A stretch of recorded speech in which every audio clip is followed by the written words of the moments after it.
Are they even going to get the game in? Boy, it was pouring buckets down. We'll see.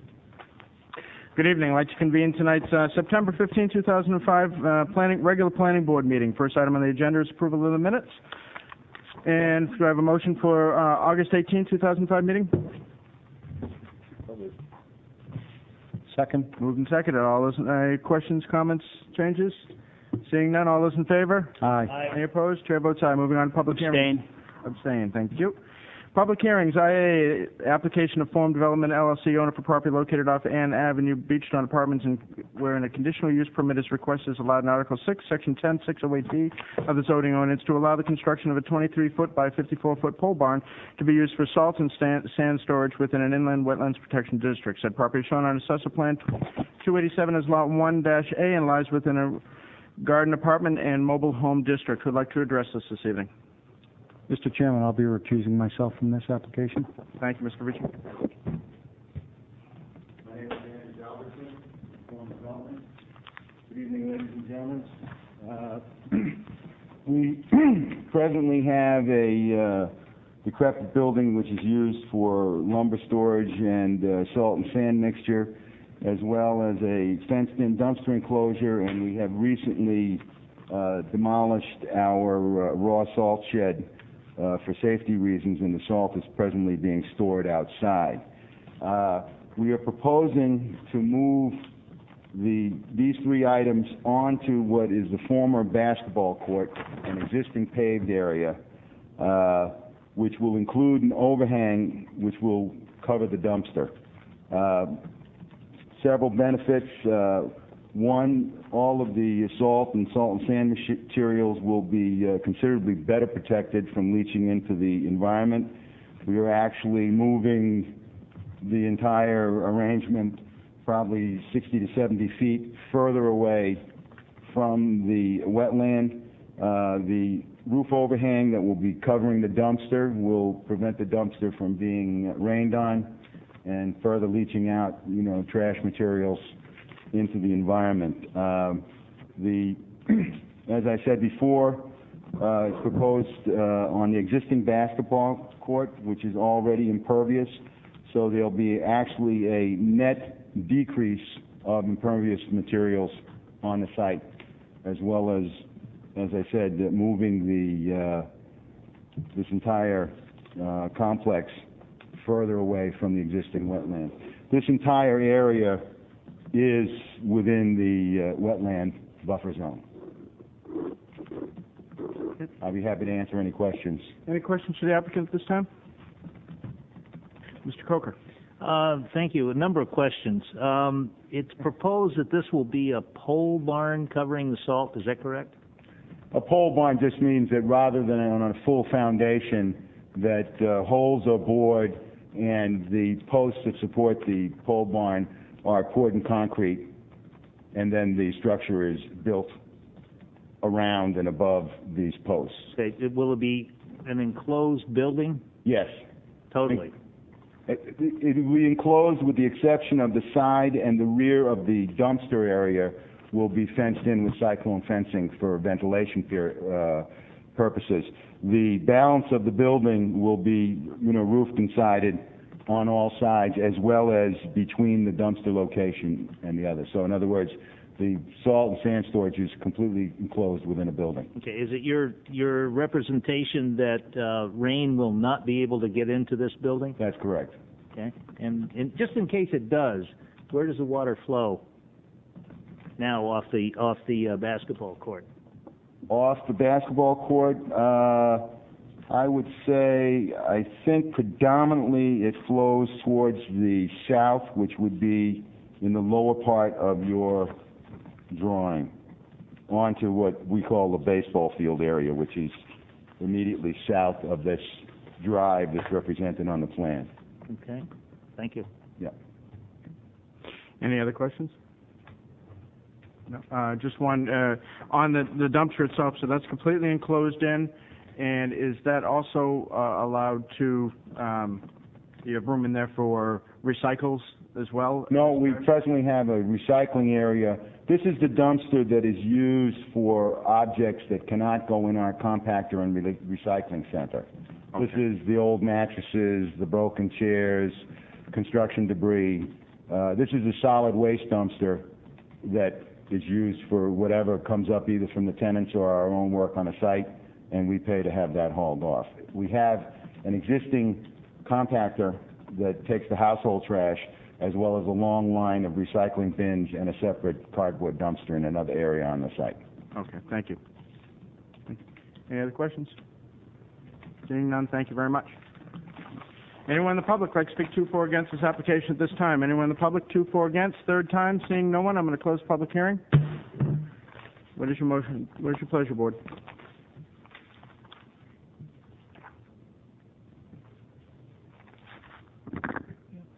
Mr. Coker. I just have some concerns. I guess, and perhaps I should have. Do we want to get a motion first, and then we can have discussion on it? Sure. Motion to approve. Second. Moved and seconded. Discussion on the motion. Mr. Coker. Thank you, Mr. Chairman. A couple of concerns. One, this is part of the Berry Brook watershed, and that is one of our most precious natural resources. I am very concerned about the location of salt this close to Berry's Brook. Now, particularly, the shed's gone. I'm assuming the salt pile is still there, and that's in the open. So I'm concerned about that for an immediate remedy. But more so, I'm concerned about the possibility of water leaching either through the roof, through the sides. That's why I asked the question, is it a tight building? The answer is yes. But I would be more comfortable if there were some provision for handling the possibility of some runoff, because that's closer to the wetlands than I'm really comfortable with a pile of salt. This isn't the driveway runoff. This isn't sidewalk runoff. This is a pile of salt. And in the event something should happen to that in terms of water, that could be quite an impact to the wetlands. And considering it's Berry's Brook, I'm sensitive to that. Okay. Why don't I put that to Peter for comment? Yeah, Don, that's a good point. And the thought is that the pole barn will actually be connected to the asphalt. And I think a good way to handle that would be a stipulation that says that the pole barn actually not have any, water, not allow any water in at the. I imagine the only way the salt would get hit by the rain is that the water goes in underneath the pole barn. I think, some pole barns are built so that water can go in and out. I think a stipulation that said that the pole barn has siding and connection to the ground, so there's no allowing water into it or something along those lines, would probably cover that. And in terms of the outdoor storage of salt right now, that's another good point, and I'd recommend that he have it at least tarped, which I don't know if he does or not, but that it be tarped until it can get moved to a secure location. As far as the salt goes, that's what I would recommend. But one of the reasons we're also recommending approval on this is to get the salt undercover, and this will be a long-term solution. But absolutely agreed. But my concern is a little bit broader than that. Is it, this area, let's say that we get a heavy rainstorm. Just because it doesn't come in the building, it could be coming down from around the building, get into the salt, 2 or 3 inches of rain like we're about to have here soon. I hate to use the term flood because that's not the right term, but there could be a lot of water standing there, reach with the salt, and could be very, very damaging to Berry's Brook and the watershed. So that's my concern. So if stipulating that the pole barn be waterproof, I don't know if that's the right word, but anyway, however you want to put that, but also to be protected from other sources of water. I think it's close enough to the wetlands to be of concern. Okay. I think if we add those stipulations, those could cover those concerns. I would be pleased. Thank you. Okay, those stipulations agreeable to the maker of the motion and second? They are. They are agreeable to the applicant?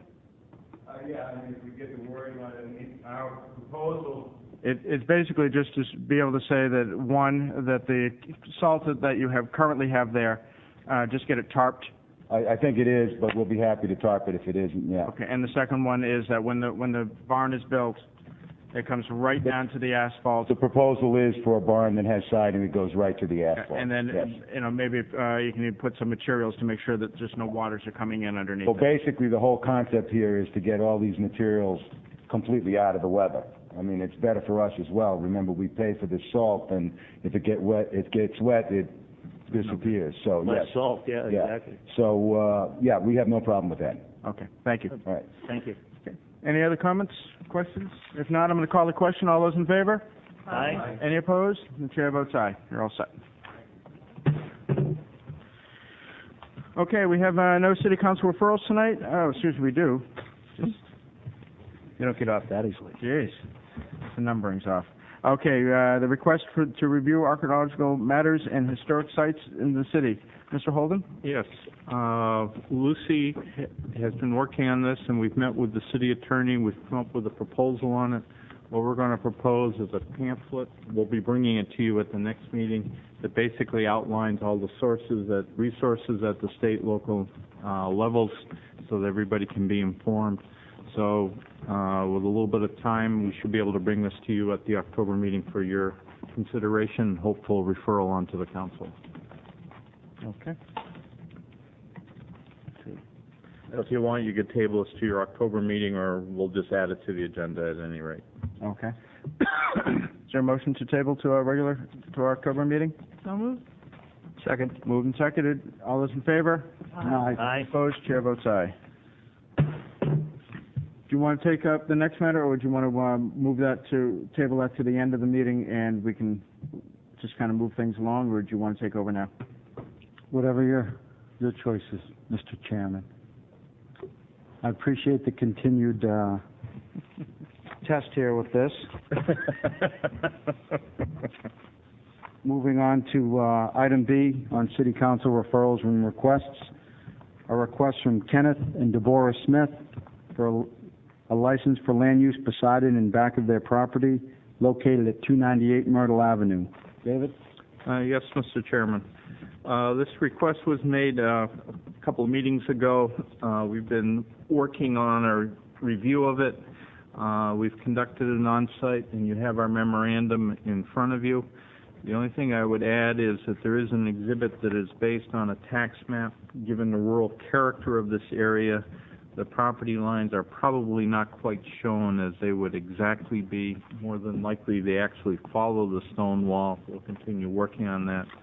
But the area that this request covers would be the area from the stone wall going towards the house, and it is a portion of the lot that is controlled by the school department. Okay. And to that end, we have a memorandum to you where we make a two-part recommendation. Okay. Do you want? Should I read the recommendation or take comments from? If you'd like, I think that'd be appropriate, yes. Do you want to read the recommendation, David? Sure. Or you want me to read it? Yes. Okay. The department's recommendation is as follows.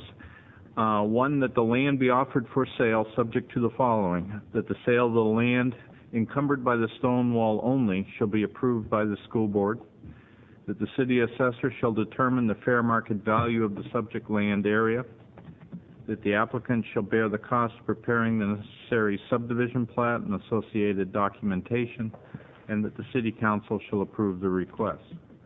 And the second part of the recommendation is, in the event that the first part of this cannot be completed, then the stone wall shall be removed from city property. Okay. This is generally an approach that is followed. This allows the school board to have its consideration of the issue and also gives consideration to the council and sets out the process. Okay. Thank you, David. Any comments from any members on the board? Mr. Coker. Go ahead. Just a question, it didn't register on me which zone we are in, but what would be the setback requirements for structures in that particular, In the residential? in that residential zone? I'd say approximately 30 feet from the rear and 10 foot on the sides. The municipal district would not have any setback requirement. Right, but once it's been sold to the applicant, it then becomes part of the non-municipal district, or rather, is it part of the municipal It's district? probably part of the municipal district. Would have to be a zone change technically to take care of that in the end. So my question then would be, it's at the pleasure of, I guess, the city council, should there ever be a desire to put a structure there, even if the property was sold, given the nature of zoning? Well, if you sold the fee of the property, Yes. you would then have to go through another process to get the use of the land back. If you were the purchaser or the city? If you were the city. Okay. If the city sells surplus land, Right.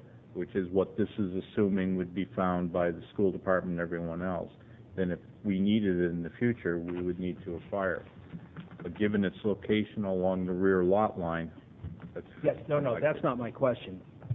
My question is, if it's still in an area that's zoned municipal, would the setbacks be calculated from that pinpoint coming towards the back of the house? Or would it be calculated from the new property line created by the sale, should it be approved by the school board, et cetera, et cetera? Technically, the municipal zone, property can go to the municipality into the municipal zone when the city acquires it. It is not automatic the other way. I understand. The way to address that would be to probably add another condition on, which would be in the event that it is sold, that the planning board or that this board approves the rezoning back to the surrounding zone, which would be residential. Where I'm going with this, I'm not trying to be cryptic. The question simply is, so that everybody knows, if property within the municipal zone, typically owned by the municipality, municipalities are not subject to zoning. Correct. All right. So we now have a private owner in a municipal zone. Is it reasonable for me to assume, and I don't know the answer to this, and reasonable for the applicant to assume that he's subject to that zoning, whatever it is, until such time as there would be a zoning change, if there were to be one? I don't think a building permit could not be taken out by a private citizen to affect the municipal zone to any degree. I think to clear up the ambiguity, though, it would be better that it becomes the zone that it is going into, which I think would be single residence B. I am done. Maybe Cindy could. Just as a follow-on to that, should we add to the recommendation that it be rezoned as part of this? I think it would clarify it immensely. Right, and just a follow-up thing, you might want to, I think it might be helpful to the board, David, if you gave a little characterization of what this land is from an environmental standpoint. At this point, it is the rear portion of the New Franklin School lot. It is scrub land, and it is wet. It would not be I cannot see it as being part of a building program or as an athletic program, but those are a call that the school department would need to make. Mr. Coker. Thank you, Mr. Acting Chairman, or whatever the title is. I'm curious. Both the letters from the applicant, May 2nd, 2005, and September 11th, 2005, were not, in fact, asking to purchase the land. They were asking for a license. In fact, we offered to purchase the land, but we were told that the city now has a policy of not selling city land. This is why I asked for a land license. What happened between the time for requesting a license and now the recommendation from the department to sell the land? Well, in the initial, the referral is not subject to review by the departments that were involved. And so the original letter is not, for example, the benefit of legal department review or planning department review or school department review. Because of the improvements that are there, it is felt by all the departments that if this is done, it should be a land sale and not a license. Okay, thank you. So the applicant did not have the benefit, in this case, of what the departments were going to be reviewing. I'm assuming that's acceptable to the applicant to purchase the land as opposed to license. Mr. Coviello. Forgive me if I'm overstepping bounds here.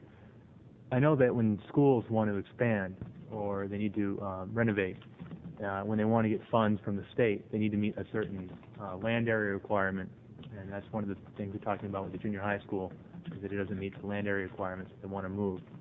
By selling this land, we're not suddenly jumping on the other side of that requirement. That's a question I guess I have is, has anybody done the calculation of the acreage and all of a sudden get pulled out of the minimum requirements of the state? I think the best way to look at this is this amount of acreage is relatively insignificant. It is insignificant over the terms of the school lot. It is also an unusually configured lot, and so that should not be an issue. But in part, that's why the school department and school board has their opportunity to review it. So that'll be their purview? Correct. And also, I would point out that the New Franklin School was just subject to a large addition. So I don't believe that would have any issue with this. Any other questions, comments? Just to follow up on that earlier point, should we add then to recommendation 1, the fourth bullet, that the city council shall approve the request and consider rezoning? I think you could make the recommendation that it be rezoned, because the only public hearing is required would be at the council. Then, And that is appropriate, since the way the ordinance is written, the municipality acquires land, it automatically becomes municipal. But it was deliberately done so that it wouldn't go the other way, so this board would have the opportunity. And obviously, with the inclusion into the lot, it would be a residential. Councilor Farini. Taking into consideration Tony's comment, we're recommending this. It now goes from us procedurally to the... This would be a report going to the city council so that they're aware of it. I would assume at some point there would be consideration by the council to accept it, which would probably start the other components going. Meaning it then goes to the school board. I'm confused. I would assume the obligation of this board is to report to the council. Understood. They would then vote to refer it to the school board, one would think, if they were going to. Correct. And it might be, I don't know if it's, we should just, we're the land use board, not the school department, so we should make that notation that the school board take into consideration any area board requirements. might want to have the report provided to both. I think it would be helpful.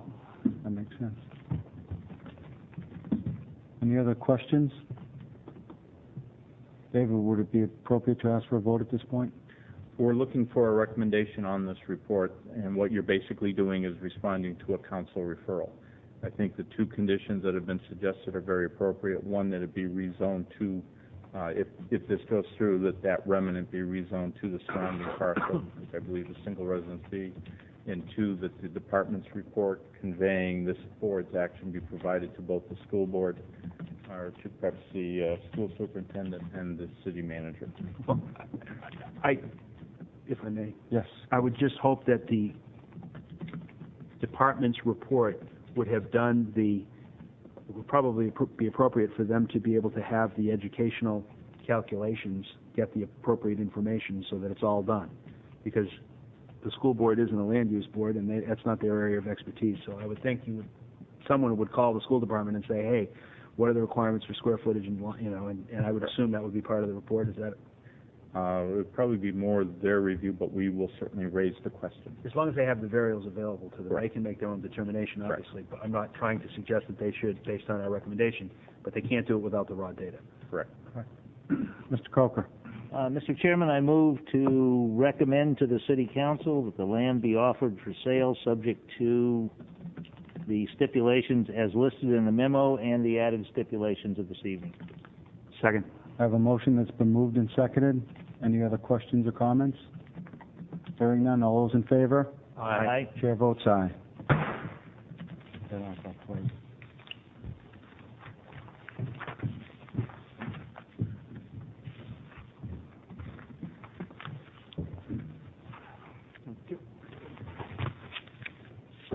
Okay, moving on to 3, the request to rezone land off Banfield and Constitution from OR to industrial. Mr. Holden?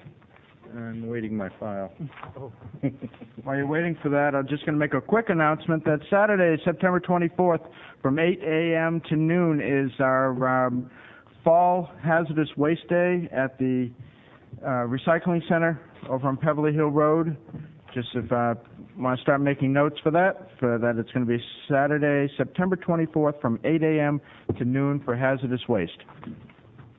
Okay, Mr. Chairman, this is another referral from the City Council. It is a request to rezone land off of Banfield Road.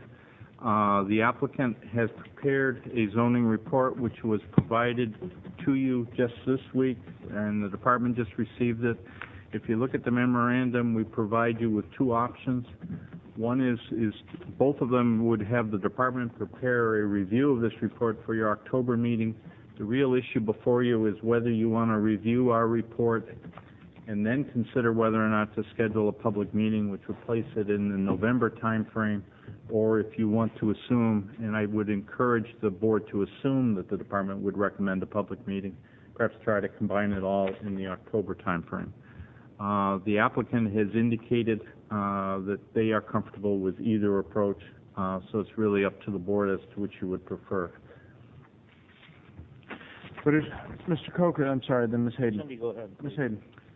I don't think there's any reason to not just move ahead with this. I mean, we've got a fair amount of information. I think we're familiar with that parcel, and might as well just move it ahead instead of sticking an extra meeting in on it. Okay. Mr. Coker. Just a question. If one were to schedule the public meeting right away, there would still be, obviously be public input, but time for discussion and review by the board at the same time. Absolutely. Normally what we do is in those matters is we listen to the comments. If there are a lot of comments there, and we can table it at that point, have the city work some of the questions that come up, or it's also our discretion if we decide that we've answered all the questions that have been covered up that evening, and we can press on from there. Thank you. Councilor Green. I'm not suggesting that we do it because I think we have enough information and have a sense, but the other option, thinking of Don's concern, is perhaps a work session before. But I don't know that there's that much that needs to be brought forward in a work session at this point, given everything we've seen and where we are. I just floated out there. I am not suggesting it. If people feel there's a need for discussion and we have a concern that there's going to be a long public meeting, it's just one way to make sure we get discussion time in before the fact. But again, it's a pretty straightforward issue.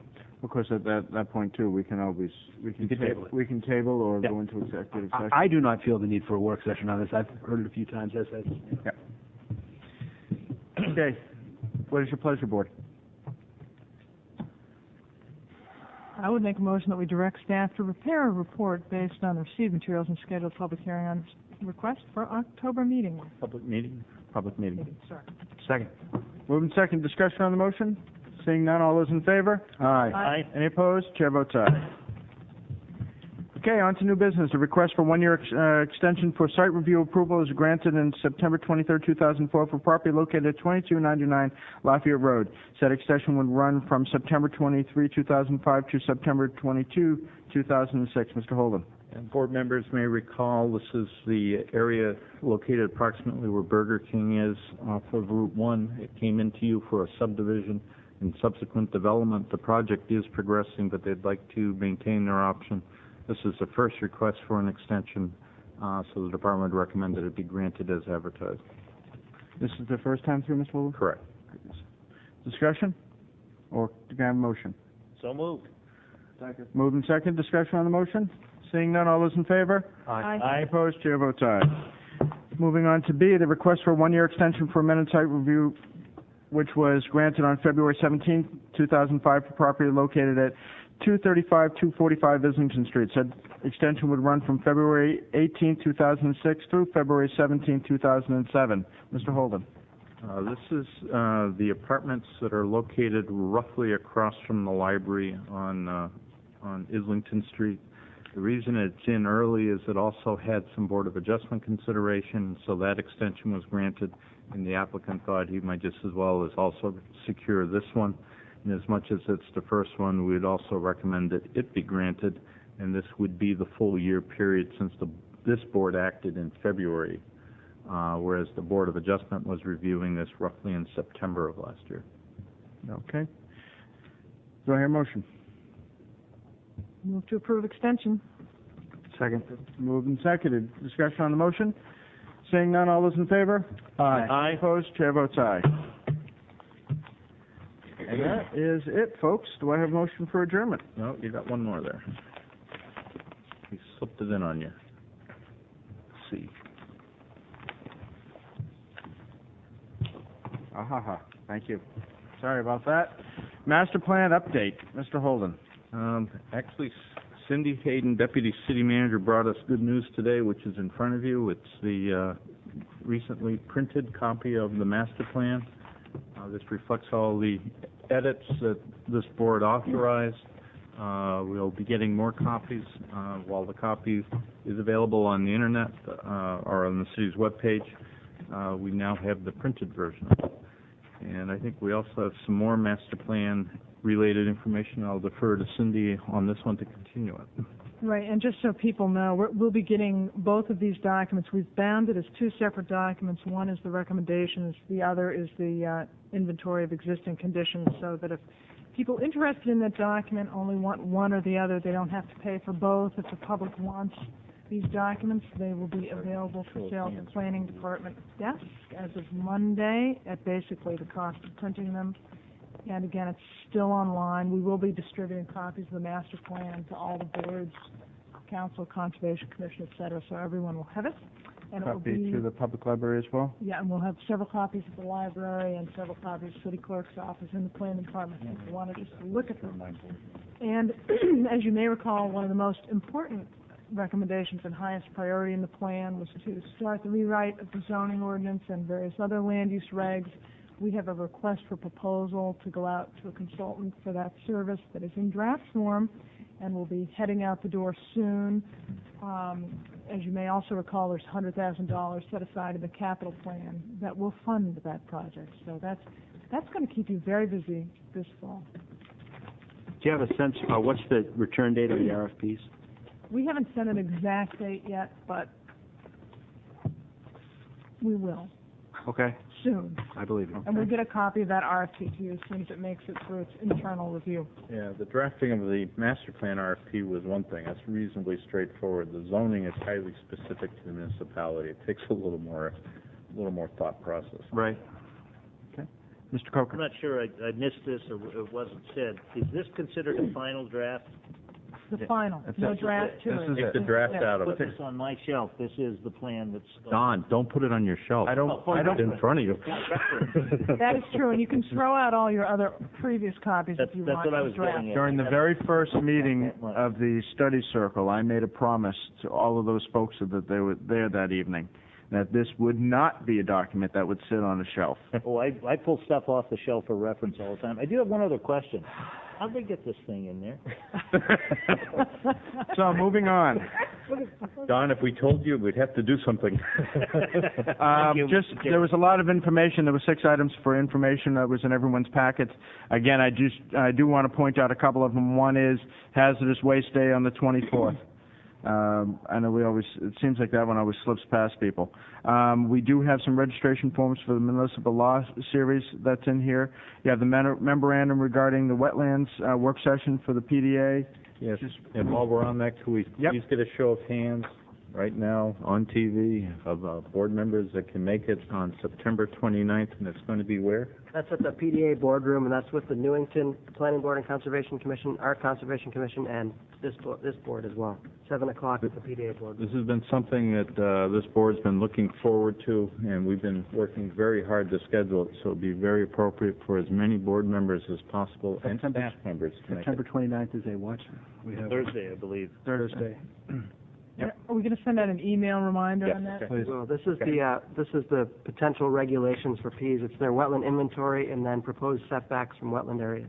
Make sure Mr. Will gets a copy I was of just that. going to say that. Could someone please get into hold of Mr. Will? Ray, we're thinking of you. So that because I'm sure this is always a subject of his. Yeah. So that we want to make sure he's aware of it and can be at the meeting. And also, the department would really encourage board members, it's been provided to all land use boards and commissions. The municipal law lecture series is very helpful. Don, I know you've gone to it several times, and I think you found it useful. Also, we have the fall planning conference. That's also very good, and that's one that I would encourage as many people as possible to take. It's a bit of a travel, but it's worth it. And there's one other that isn't on there. The city is going to be doing a wastewater update. The city will update the public about sewer wastewater treatment issues at a meeting Wednesday, September 21st at 6:30 p.m. at City Hall. Staff will discuss progress on sewer overflow mitigation projects, the status of a federal waiver for the city's treatment program, and pros and cons regarding primary and secondary treatment process. a public comment session will follow. Again, that's Wednesday, September 21st at 6:30, and we'll be putting this on the Planning Department's webpage to help out with DPW. Okay. Anything else from anyone? If not, I'll call the question. For adjournment. Just remember, this short meeting will be followed by a very long one in October. Thank you, everyone. Good night. Thank you.